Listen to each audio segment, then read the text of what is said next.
তারা হয়তো এই হাদিস জানে না, আল্লাহ পাক ওদের কানের মধ্যে আমার এই হাদিস যেন পৌঁছে দেন, আমিন। নবী সাল্লাল্লাহু আলাইহি ওয়াসাল্লাম বলেছেন, আমি মেরাজের রাতে যখন গিয়েছি তখন এক শ্রেণীর মানুষকে দেখেছি, ওদেরকে শাস্তি দেওয়া হচ্ছে। কি শাস্তি? জাহান্নামীদের রক্ত এবং পুজ ওদেরকে খেতে দেওয়া হচ্ছে। জিবরাইল আলাইহিস সালামকে জিজ্ঞাসা করা হলো যে এরা কারা? তিনি বললেন, এরা আপনার উম্মতের সেই সব ব্যক্তি যারা মাদকদ্রব্য সেবন করত। আল্লাহ রাব্বুল আলামিন তার হাবিবের মাধ্যমে জানিয়েছেন, যখন কোন মুসলিম মাদক সেবন করে বা কোনো ব্যক্তি মাদক সেবন করে তখন 40 দিন তার নামাজ কবুল হয় না।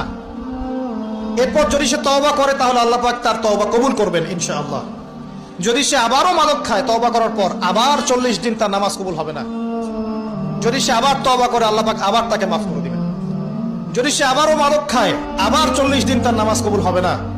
তারপর যদি আবার তওবা করে আবার আল্লাহ তাকে মাফ করে দিবেন। এরপরেও যদি সে আবার মাদকদ্রব্য সেবন করে, নবী সাল্লাল্লাহু আলাইহি ওয়াসাল্লাম বলছেন তাকে আল্লাহ রাব্বুল আলামিন